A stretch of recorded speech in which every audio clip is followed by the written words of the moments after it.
दोस्तों, legal and legal की जानिब से आप सभी को ईद की पुरखुलूस मुबारकबाद। हालांकि ईद का त्यौहार अब से 2 दिन पहले पूरे अमन व अमान के साथ, भाईचारे के साथ, आपसी सद्भावना, मेल जोल के साथ पूरे देश में मनाया जा चुका है।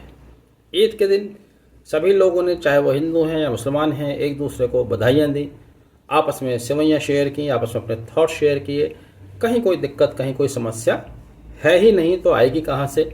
इससे पहले आपने देखा कि एक ही दिन अलविदा जुमा भी था और होली का भी त्यौहार था। कोई टेंशन, कोई परेशानी नहीं हुई। लोगों में दरअसल कभी कोई परेशानी होती ही नहीं है। लेकिन ना जाने क्यों उत्तर प्रदेश सरकार और उत्तर प्रदेश प्रशासन पिछले कई सालों से भारत के ही लोगों में, प्रदेश के ही लोगों के बीच में नफरतें पैदा करने के लिए ऐसी ऐसी बातें करता है कि लोगों के बीच में बजाय नज़दीकियाँ बढ़ने के दूरियाँ बढ़ें। जिसकी एक मानगी है सड़क पर नमाज को लेकर प्रशासन द्वारा विरोध जताना या प्रदेश सरकार द्वारा विरोध जताना। पहले आप यहाँ पर ये समझ लीजिएगा कि सड़क पर नमाज पढ़ना कोई रिवाज नहीं है, कोई शौक नहीं है, बल्कि एक मजबूरी के तहत पढ़ी जाती है। अभी आपने खबर पढ़ी होगी कि ईद के दिन सड़क पर नमाज पढ़ने की वजह से 200 लोगों के खिलाफ, अज्ञात लोगों के खिलाफ पुलिस द्वारा FIR दर्ज कराई गई।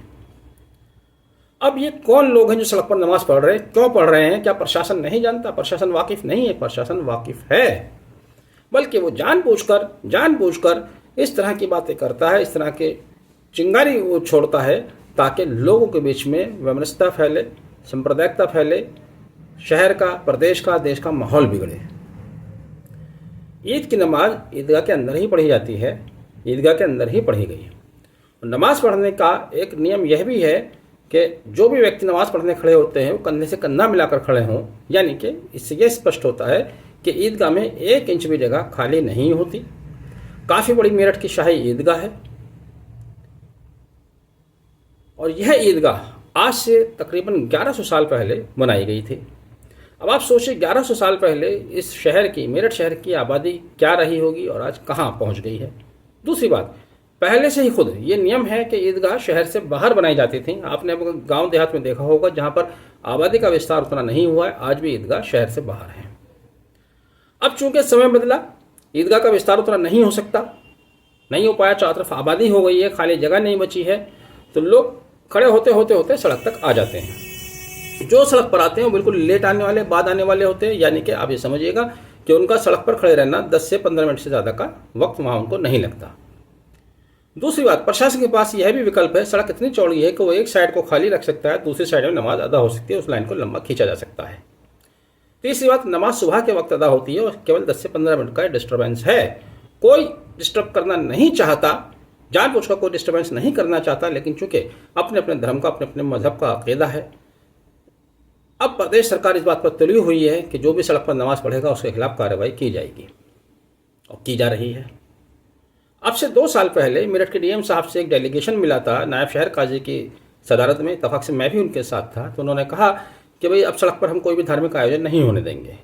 मैंने बीच में इंटरव्यू करते हुए कहा कि सर, भारत तीजों त्योहारों का ही देश है, यहाँ तो हर दूसरे दिन कोई ना कोई त्यौहार होता है, आप सड़क पर कौन कौन से त्यौहार रोक लेंगे? बोले हम सारे रोक लेंगे। मैंने भाई आप तो प्रदेश सरकार की नौकरी करें, आप मजबूर है, तो उस पर वो थोड़ा सा असहज हुए और मुझे हाईकोर्ट का आदेश बताने लगे, जबकि हाईकोर्ट का कोई ऐसा आदेश स्पेसिफिकली ईद के लिए या नमाज के लिए नहीं था। ये भी मैं जानता हूँ, लेकिन चूंकि प्रदेश सरकार की वो नौकरी कर रहे हैं इसलिए उनकी मजबूरी है। सवाल यहाँ पर यह पैदा होता है, वही DM साहब, वही थाना अध्यक्ष, वही SSP महोदय, उनको तब क्या हो जाता है जब कांवड़ यात्रा होती है 15 दिन पहले ही, जिस दिन सड़कों पर कांवड़िया नहीं होते, शिव भक्त नहीं होते, उस दिन भी शहर के सारे रास्तों को बैरिकेड से बंद कर दिया जाता है। मैं कचहरी के बहुत नज़दीक रहता हूँ, 3 किलोमीटर मेरा घर है, मुझे यहाँ से कचहरी जाना असंभव हो जाता है। क्योंकि बीच में एक दीवार खड़ी कर दी जाती है, उस दीवार को क्रॉस करना मुश्किल हो जाता है, इसलिए कई बार मुझे पैदल जाना पड़ता है। फिर सड़कें जो बंद होती हैं 10-15 दिन, उनका क्या? वहाँ पर प्रशासन उनके लिए बाकायदा नोटिफिकेशन निकालता है, प्रशासन व्यवस्था करता है। तो प्रशासन की दोहरी नीति है। जबकि भारत का संविधान अगर आप देखें, भाग 3 में, फंडामेंटल राइट्स में equality before law, article 14 equality before law का प्रावधान करता है, जहाँ पर कहा जाता है कि कानून के समक्ष सभी समान हैं, किसी के साथ कानूनन भेदभाव नहीं किया जाएगा। हम ये नहीं कह रहे कि साहब अगर शिव भक्त सड़क को बंद करते हैं तो हम भी करेंगे।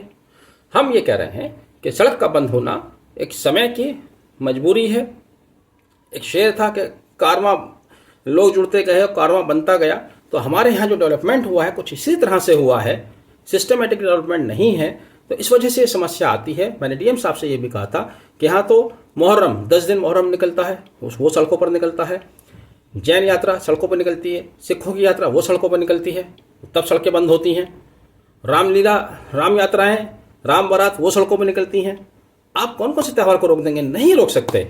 लेकिन प्रशासन सिर्फ और सिर्फ अड़ा हुआ है नमाज के ऊपर। दरअसल वो नमाज को रोकना नहीं चाहता। अगर देश के लोगों की बात की जाए, आम लोगों की बात की जाए, हमने हिंदू भाइयों में ही रहते हैं, हमने देखा है हिंदू लोगों में इतना प्रेम, इतना सद्भाव अभी भी मुसलमानों के प्रति है कि वो मंदिरों में नमाज पढ़वा देते हैं, अपने घरों में नमाज पढ़वाते हैं, अपने खेत खलियान को दे देते हैं। मैंने ये भी देखा है जहाँ बड़े बड़े जलसे होते हैं मुसलमानों के, हिंदू भाई अपने खेत दे देते हैं। लोगों के स्तर से कोई समस्या है नहीं, लेकिन प्रशासन जानबूझकर, हालांकि अब इस समय सरकार नहीं है, सरकार की जगह प्रशासन कर रहा है चुनाव आयोग, फिर भी जो प्रशासन है वो कहीं ना कहीं सरकार के इन्फ्लुएंस में तो काम करते ही है। ईद के दिन मेरठ में एक दिन पहले इंस्पेक्टर देहली गेट ईदगाह पहुंचते हैं और लाउड स्पीकर उतरवाना शुरू कर देते हैं। कहते हैं कि जो अंदर लाउड स्पीकर हैं उन्हें भी अंदर की तरफ मुंह करिएगा, उसकी आवाज़ बाहर नहीं आनी चाहिए। क्या साउंड की भी आवाज़ है? क्या आप उसको दीवार से ताले से रोक सकते हैं? किस तरह की बातें करते हैं? इनका मकसद सिर्फ और सिर्फ लोगों के बीच में भेदभाव पैदा करना है, लोगों के बीच में नफरतें फैलाना है। ये जानबूझकर उस प्रैक्टिकल एस्पेक्ट से नज़रअंदाज कर रहे हैं, आंखें फेर रहे हैं, जो कि हालात हैं, हालात की मजबूरी है या समय की मजबूरी है। कोई नहीं चाहता सड़क को डिस्टर्ब करना, लेकिन ईद की नमाज या जुमे की नमाज 10-15 मिनट का उसमें परेशानी होती है, व्यवधान होता है। मुसलमानों की जहाँ जहाँ मस्जिद है उसको डबल स्टोरी, ट्रिपल स्टोरी बना रहे हैं, चाहते हैं कि इस तरह की समस्या का समाधान हो। ईदगाह को लेकर तैयारी चल रही है कि उसको भी हम डबल स्टोरी बनाएं, समय लगेगा। लेकिन हर बार इस तरह की परेशानी पैदा करना, प्रशासन को लगाना, पुलिस प्रशासन को और आर्म्ड फोर्सेस को इस तरह से लगाना जैसे यहाँ पर नमाज पढ़ने नहीं कि आतंकवादी आ रहे हैं, ये कुछ लोगों को संदेश देना चाहते हैं। दरअसल हरियाणा या उत्तर प्रदेश के कुछ गुंडा एलिमेंट्स ने ये बदमाशी शुरू की थी, जिसको अडॉप्ट कर लिया है सरकार ने। अब सरकार और प्रशासन मिलकर इस तरह की बातें करके लोगों के बीच में सिर्फ नफरत फूलने का काम करते हैं। मेरा सरकार से निवेदन है कि इस तरह की कार्रवाई से बाज आना चाहिए। जो ज़मीनी सच्चाई है उसको स्वीकार करना चाहिए। ईद की नमाज कोई शौक में सड़क पर नहीं पड़ता, एक मजबूरी के तहत पड़ी जाती है, साल में 2 बार या जुमे के हफ्ते में 1 बार, वो भी 10 से 15 मिनट। उसके लिए अल्टरनेट व्यवस्था करें। मुसलमान भी कोशिश कर रहे हैं कि हम अपनी ईदगाह को मल्टी स्टोरी बनाएं, मस्जिदों को मल्टी स्टोरी बनाएं और ये नौबत ना आए। लेकिन लोगों के बीच में जहर घोलना बंद करें।